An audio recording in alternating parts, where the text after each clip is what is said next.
morning, everyone. Hope you all had a breakfast. I did not say it's technology masterclass for CSRs, but largely I wanted to not to cover, look at only CSRs, but largely the social sector in general, right? So for the next, I think we have 40-45 minutes.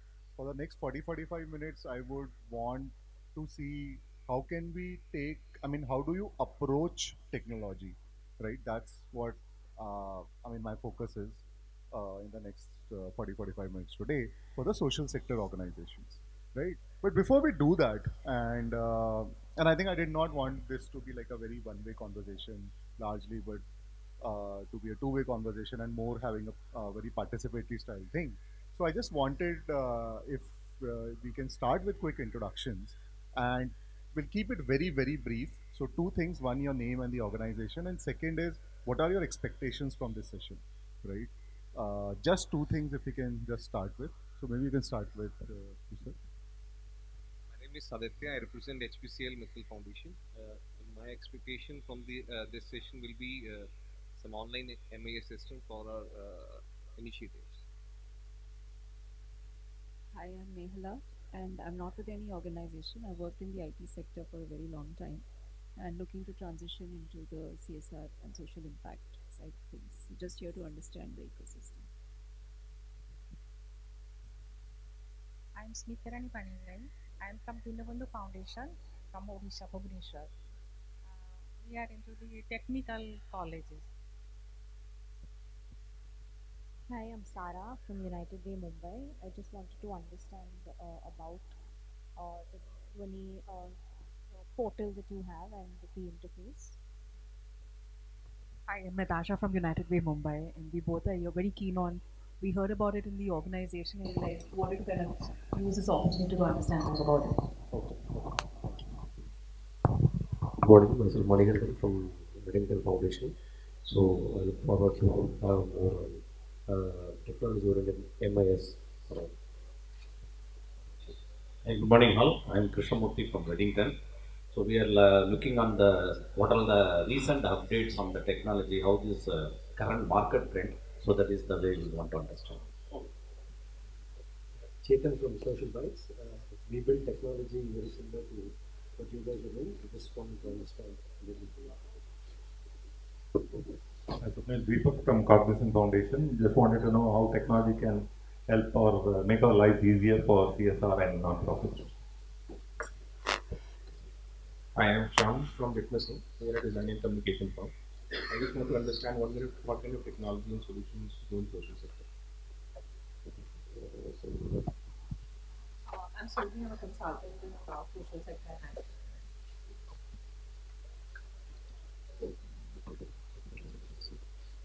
I'm Gigi from Don Bosco. We'll let you know how technology can help us in our internal operations, organization, as well as how it can give visibility to our group. Hi, Swapnil. This is Priyanka. I am from Nandi Water. I've heard about the excellent work and I've seen your journey for the past couple of years. Here to hear from you, have you seen the sector evolve? How is technology making lives better for the non-profits? And any insights that you might have in this space? Thank you.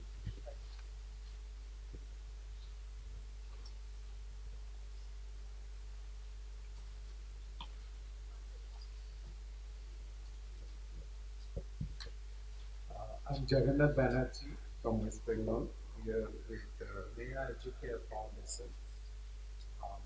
Just want to know more about learning, how it works.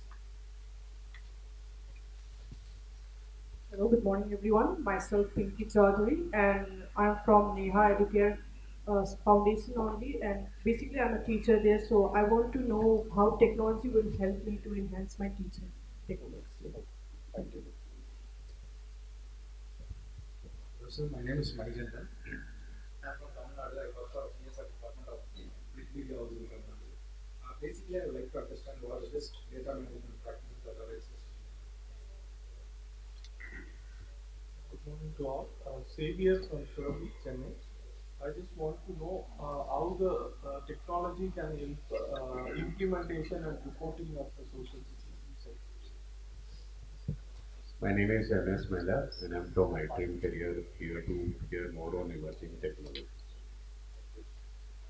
Hi, I'm Riddhi. I'm from Agin University and I just wanted to understand more about the technology.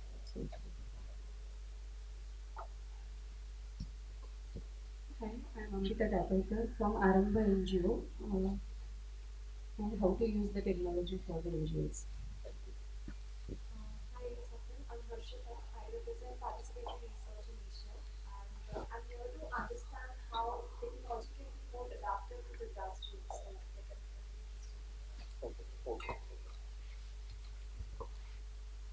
Hello, good morning everyone. Myself Bhavesh Das, I am from Sushila Foundation, and I want to know good approach for CSR.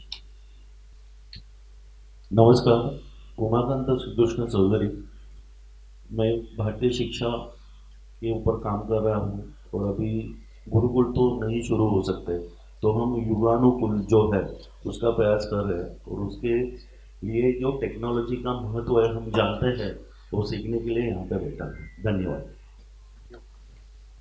Hello, मैं Anurag Srivastava. I am representing Atul limited and group companies from Gujarat, and I want to understand how technology can help our NGOs who are working with us to work more transparently, accuracy, and improve efficiency on the grassroots level. Thank you. Good morning, I'm Damayanti from SMS Foundation. We are the CSR earning group. So my interest is twofold. One is how technology can be used for data management and M&E and MIS purposes, and what kind of, in skill development space, what are the skills youth should be taught? Good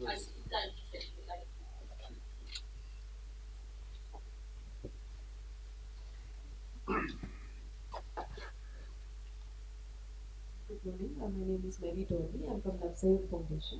We develop life skills and local duty for village children. So we want to understand how we can use the technology for our internal use as well as in the rural area. We both from the same. So thank you everyone. I think why I just wanted to do this because it just gives me some cues to what to cover and what to focus on, so that I think after 40 minutes, once you leave the room, I am able to do justice to this session, right? Thank you. Okay, so moving ahead, I think I'll just take a minute to give you a background about us at Dhwani so that you know the entire context. Dhwani started in the year 2015. I was a student at IRMA, Institute of Rural Management, and there I met my partner, who is my partner in crime in this journey as well.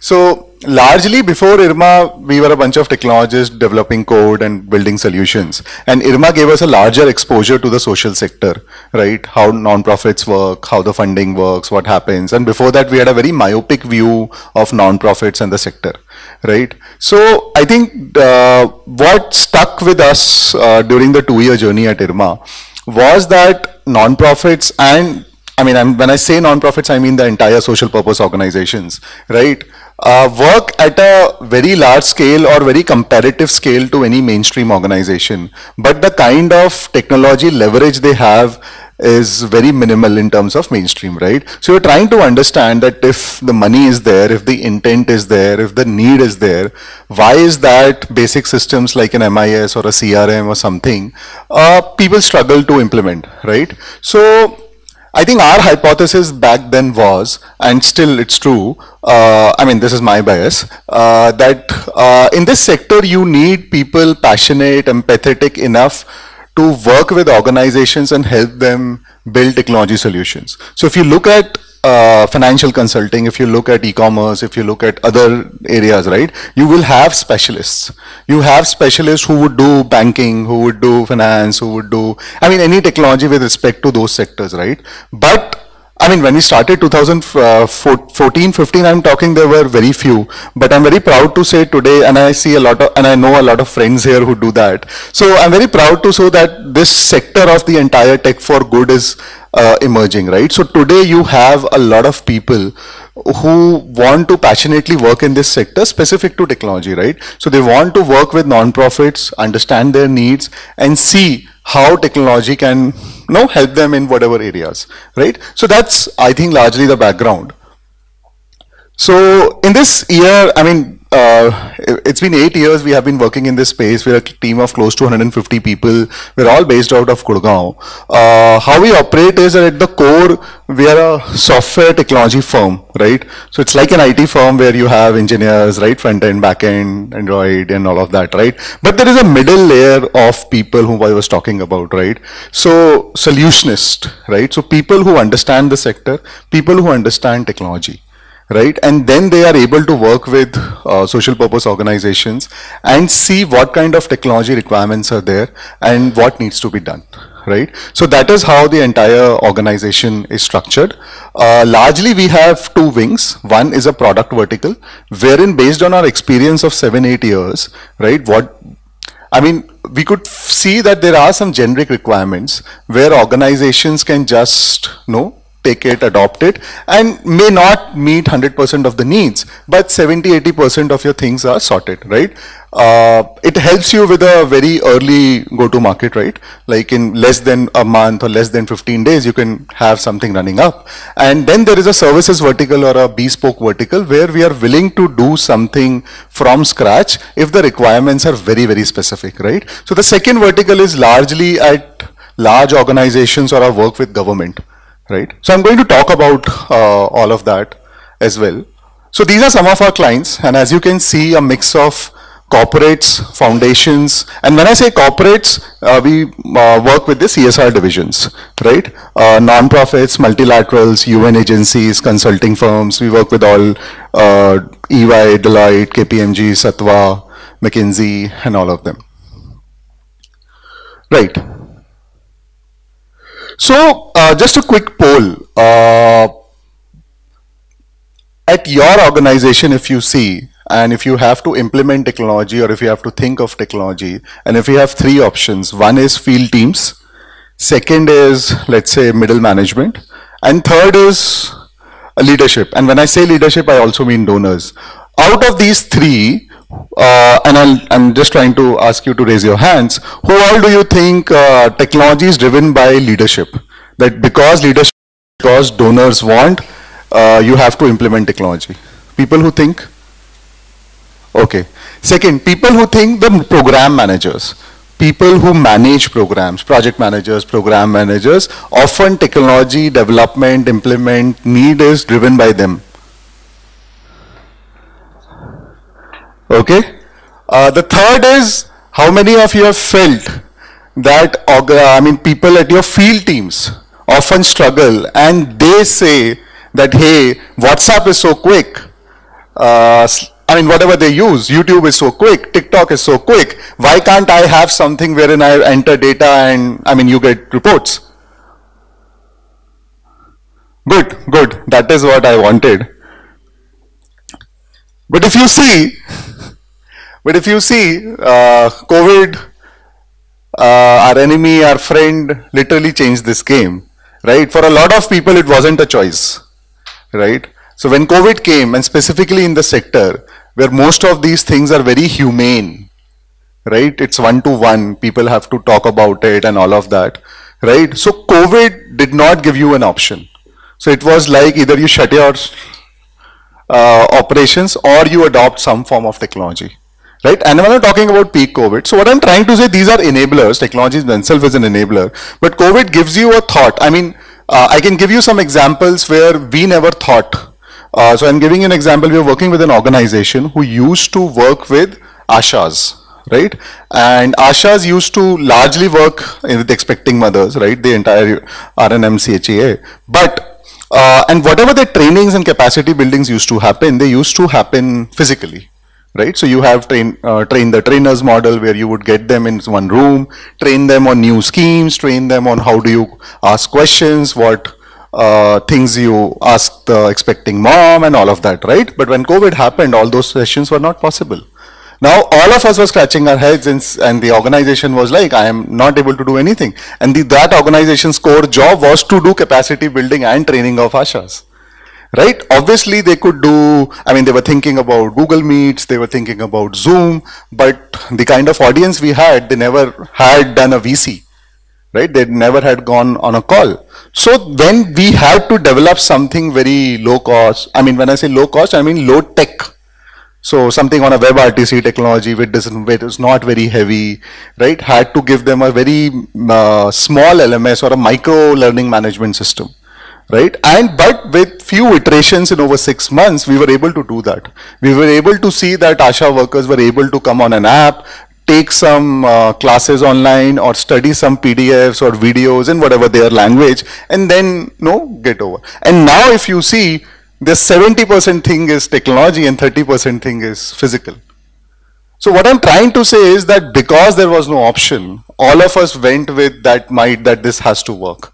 And it's now working, right? So those are also, I mean, it challenges our beliefs. So COVID challenged our entire notion and entire beliefs, and that's how it happened.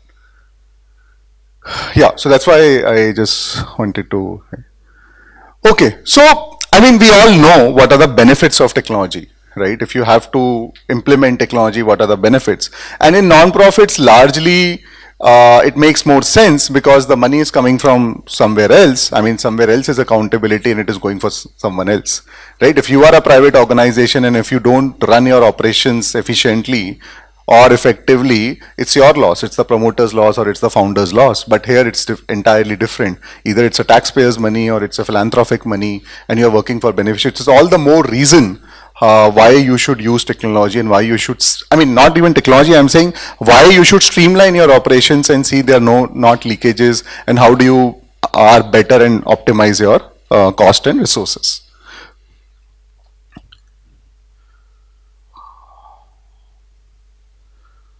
I'm just trying to skip few slides because I'm sure they will come in the questions because of the time. So this is just a quick poll which has come out from sessions like these or whatever we do with non-profits and CSRs. So if you see, normally a lot of people struggle with dashboard and analytics, right? So someone asked how this thing has changed over, I mean, in our journey and how this has changed over 8 to 10 years. When it started in 2000, I mean, we started in 2014 and 15, we were seeing that organizations were struggling collecting data on the ground, right? They were doing pen and paper, they were doing Excel and all of that, right? But if you see today or last 3-4 years, people have figured out there are ways, and technology has also matured. So you have some tools online available, right? Where you can quickly do data collection digitally, whether you do WhatsApp, whether you use anything, but there are tools which are available now, we can do that. Second is the technology infrastructure has also matured, right? The availability of smartphones, the availability of internet, the affordability, the cost, and also, so the entire ecosystem has evolved. So that, but the larger problem which today stays, people say I have data.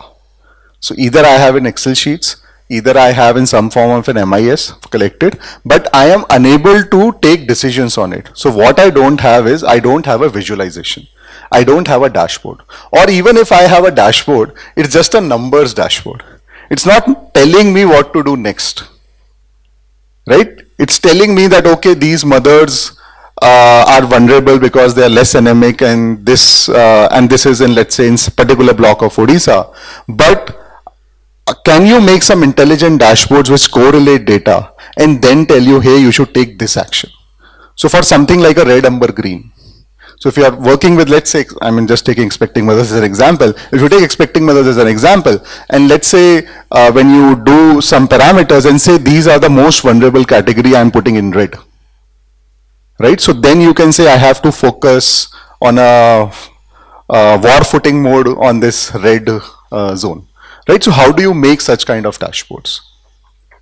Second is a lot of people say, I mean, specifically for NGOs, fundraising is most critical, right? So people say, can technology help me with larger fundraising? So that's also very, very important, right? M&E, LFA, I think a lot of people spoke about. Donors, right? We are all tired of reporting to donors, right? And every donor would ask numbers in a different format. Some are very qualitative. I mean, some ask very anecdotal style reports. Some ask very data heavy reports. So that's also there. A large chunk of nonprofits also struggle with back-end office automations, right? So what HRMSs I should use, what project management systems I should use, what email I should use, maybe Zoho is expensive, Google is free, Zoom is whatever. So all those standard stuff, right?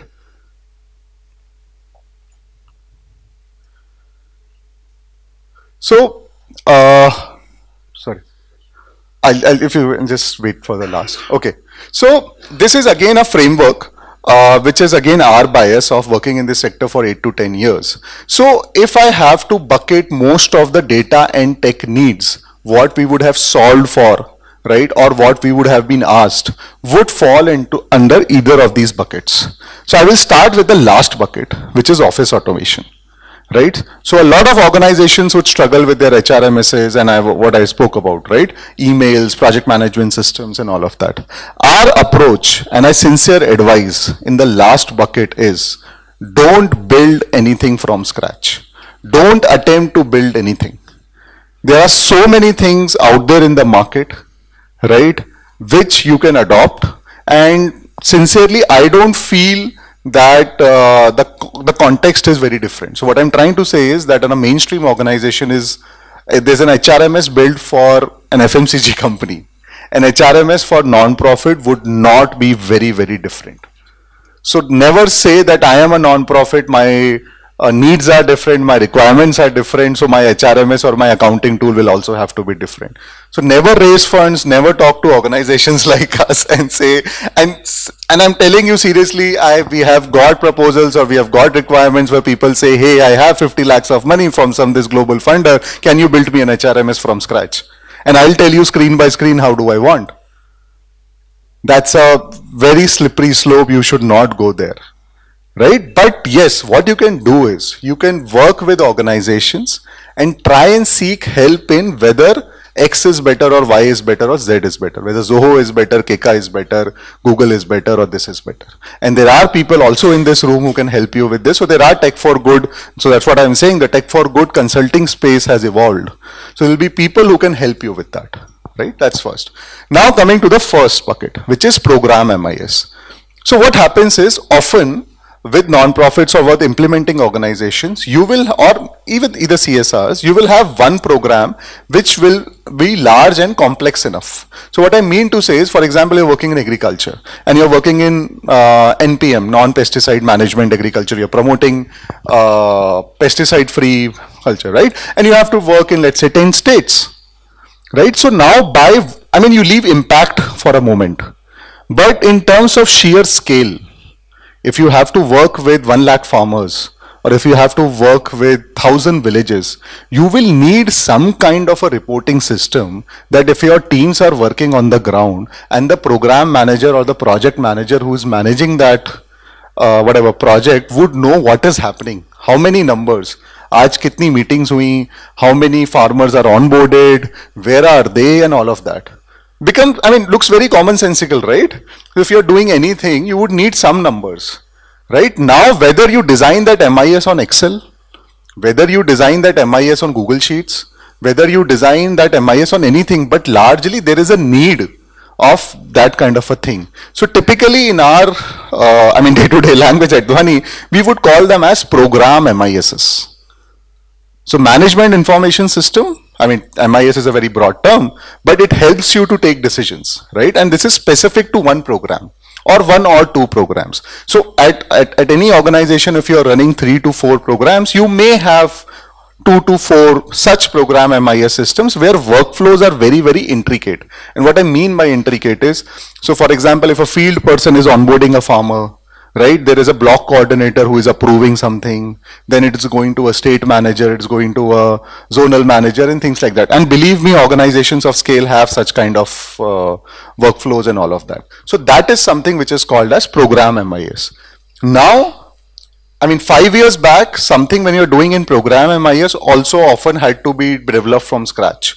But today, there are low code, no code tools available, right? And I'll come to the definition of low code, no code, but just bear with me for now. So basically, there are tools available where you can design these journeys on your own. They have multilingual and offline apps on the ground which your field teams can use, and a do it yourself kind of a dashboard which can give you what's happening. Right, so this is also one area where you should not attempt from, if you are a CSR, you get your IT team and say, hey, I have to design this, come and sit with me on papers, you are drawing those screens and saying, hey, can you do it in 2 months? Don't do that, right? There are now tools available which you can set up systems in 1 month. And we have done that, a lot of organizations who provide similar service have done that, right? So that's program MIS. Now second, which I am coming to, grant and donor management. And first I'll take a step back and say what is grant management and what is donor management, right? So if you are a donor, right, if philanthropic person or an organization or any donor, HNI donor or a CSR, you would be in a business of, I mean, I would say in business, you would be in a business of giving donations or grants to multiple non-profits. What is your number one problem? Your number one problem is that if I have given grants to 10 organizations or 30 organizations and 40 organizations, which each organization I had some kind of a MOU. And that MOU has broadly two things. One is, how are you going to spend this money? So broad headers, how much in travel, how much in this, how much in this, and all of that, right? That's financial part. The second part is your impact, or the social impact part. What would you, I mean, what would happen if you do this project? So there are two things. One is broad outputs, which you call in the social impact language, in the LFA language, outputs. How many women will you reach? How many adolescents will you reach? How many farmers will you reach? How many schools will you construct? These are pure numbers, output numbers. Then there is an impact category. What will be a percentage change in something?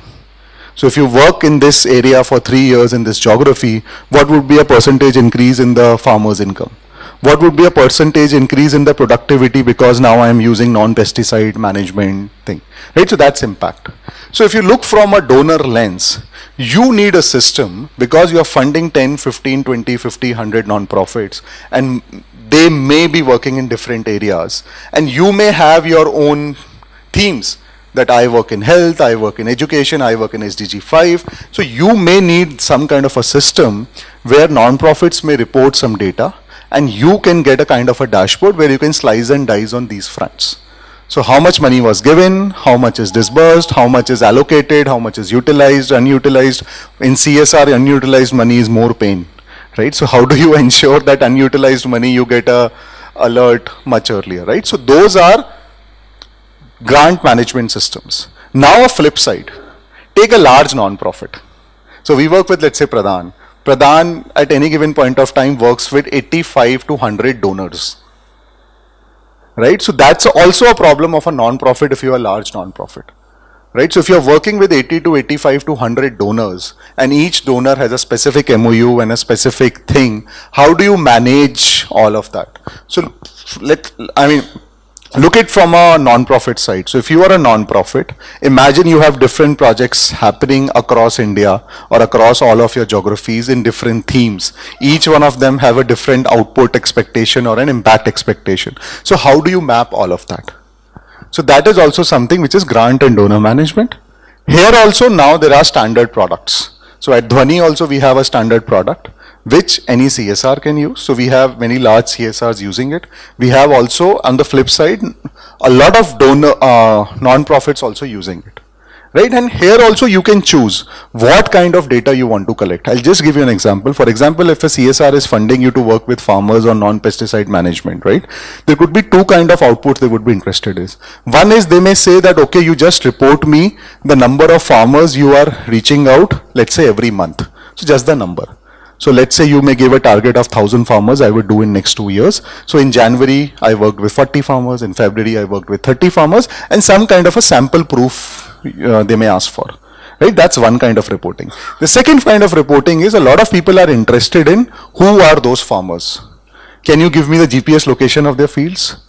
Can you give me the background, the socio-economic thing? What income do they come from? What caste do they come from? What category do they come from? And all of that, right? So both of these things are possible with systems like this. So in the first case, we call it aggregate reporting. In the second case, we call it beneficiary style reporting. Now a beneficiary could be a farmer. A beneficiary could be an Anganwadi. A lot of CSRs may say, or a non-profit may say, I work with Anganwadis. So again, a CSR may ask for just tell me the number of Anganwadis and submit some photographs and the number and sample. But someone might say, no, I am interested in each and every Anganwadi. You give me the GPS location, you give me the photos, you give me their area, you give me where are they coming from and all of that. So all of those things are also possible here, right? And for CSR, there are built-in compliances, right? There are MCA compliances and all of that. So that's the second bucket. The third bucket is, which is not mutually exclusive, but it happens, I mean, because the intent is different, is what I call it outreach or capacity building, or what's called CB in our area, right? So a lot of times you would need platforms where you would either work with beneficiaries or you work with your field teams to establish some kind of a two-way communication. So either, as I was giving you an example, that you would want to give them some training material so that they can learn about it, they can know about it, and then you know that, okay, they got something, right? Or either you want to establish some communication channel. So examples are chatbots, right? Now you use it in terms of grievances. So for example, you are running some citizen-centric grievance system. So someone may say, hey, how do I get an Aadhaar card? How do I get a PAN card? How do I get this? And things like that. Or classic farmer agriculture use cases where a farmer clicks a photo of their farm and says, hey, what kind of a pest is this? So anywhere where you are able to establish a two-way communication channel, and chatbots, IVR systems, toll-free systems, all of those micro LMSs are examples of this bucket.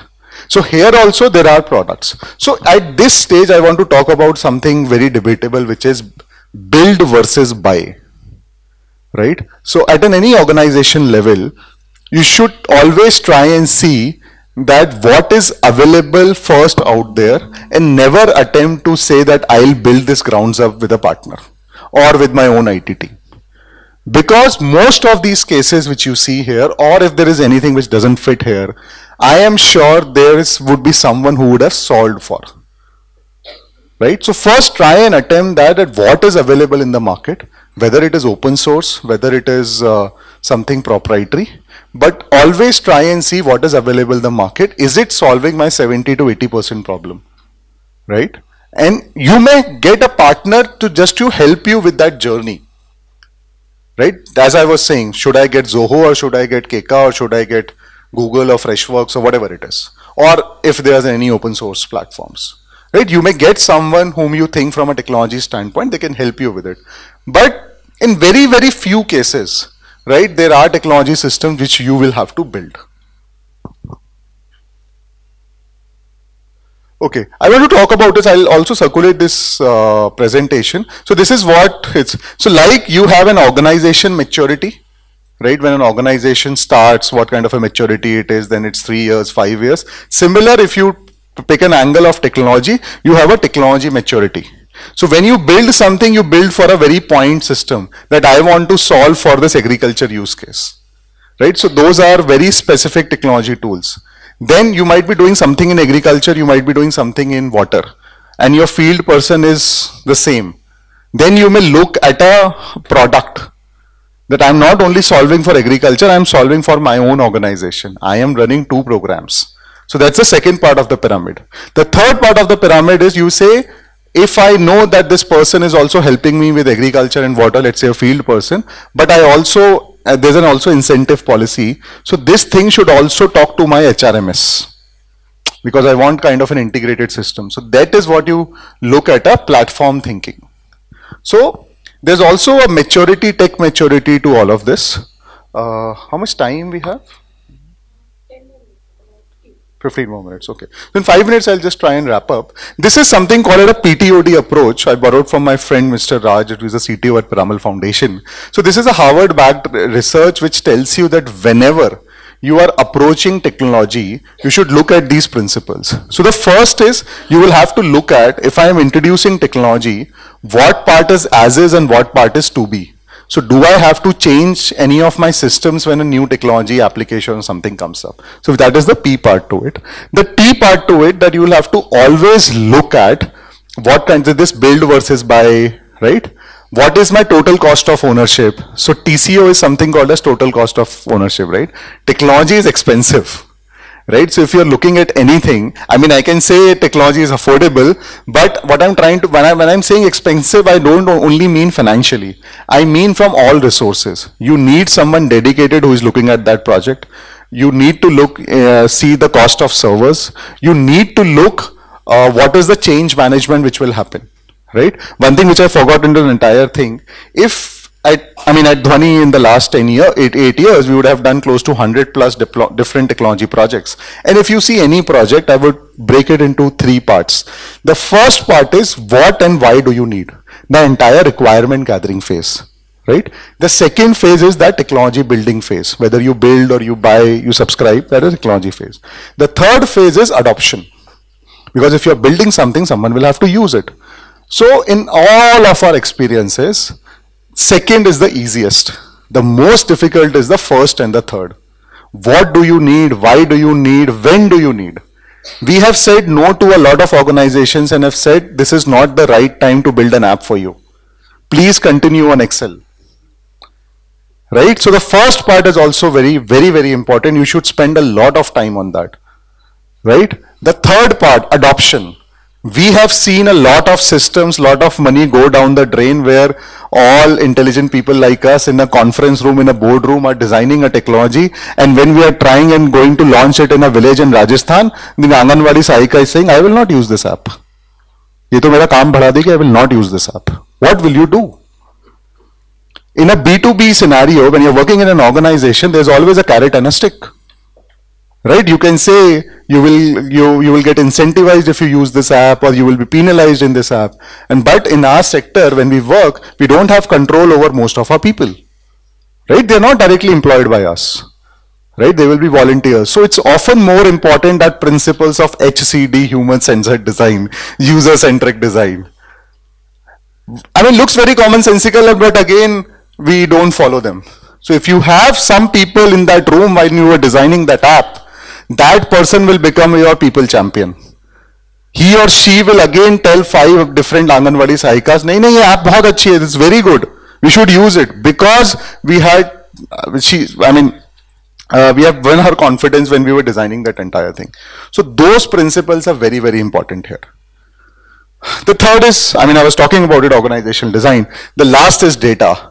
I think I was very happy when people said that often in your thing, the technology is raised by ground, right? And that should be the approach, right? Often, most of our principles are top to down.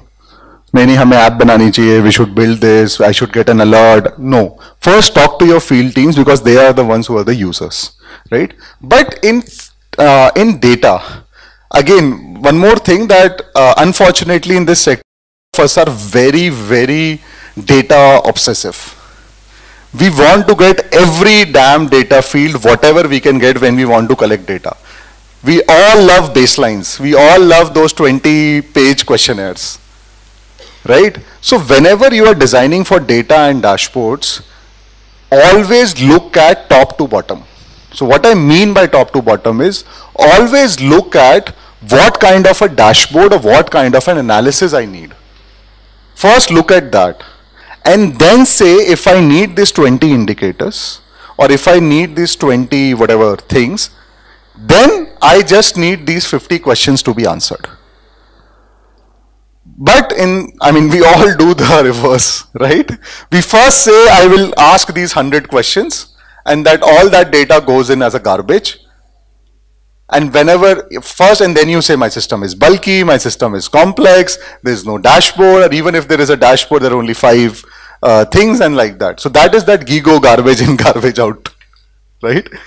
So, I mean, so those are things, and also security, privacy. I mean, see, this is not a topic which can be obviously covered in 30, 35 minutes. But what I wanted to give you is an approach, is a direction and all of that. So so just summarizing 2-3 things. First is always remember that technology in this sector is not a technology problem. It is the first and the third. The first thing is what do you need, why do you need, and when do you need it, right? So work on that.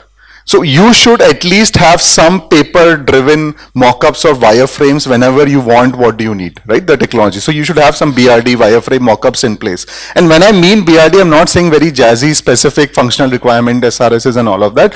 But what I'm trying to say is that you should have done your homework well. That, I mean, you should be very authoritatively be able to tell that, yes, I need this and why do I need this. And the third part is you should have a plan in place that if, imagine when this app or whatever this platform is built, how people are going to use it. Second is always build versus buy. Always go for buy. I mean, look at something which is already available, whether open source, whether freemium, whether proprietary. Only when all of your options are exhausted, then try and build something. And you will have a lot of people who can help you in that journey, that which tool is available, that mapping, right? I think that's what I wanted to talk about. If you have time, I will circulate this PPT. It also talks about, I mean, this is a success playbook. How does it look at whenever you are doing Kuiper technology thing? There are some non-negotiables. There are some products which we built at Dhwani. We have a stall number 62. If you're interested, you can come to us and we would be happy to talk to you about and do one-on-one discussions. Yeah, thank you. We have 1 or 2 minutes. I think we can take some questions. Okay, it's time up. Okay, one question.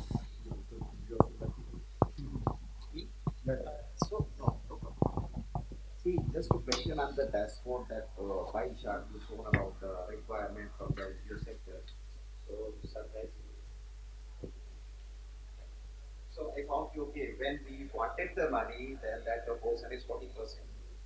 Is the proposal writing and then last payment, fundraising. And then when it comes to the accountability, that is just at 10%. So what is your opinion on that? So my opinion is that it's not like that people don't spend money on that or that is not a requirement. Often that is something which is solvable. So it's not a need. So people say that, okay, in an Excel sheet or using Tally or some kind of things, they can solve for it. So if you see digital fundraising, there are no tools out there today, right? If you Google that I want to see that how technology can help me in fundraise, there's no tool out there other than CRMs or pipeline building tools which can help you with all of that, right? Or maybe you can do an online donation page and put it on your NGO website, right? So that is where I'm coming from. Okay. Yeah, no problem. Oh, sir. Thank you. I think our team is available for any one-on-one things if you want to talk about, or happy, I mean, you can all welcome to our stall number 62. Thank you. Hope this was helpful. Okay. Thank you. Thank you.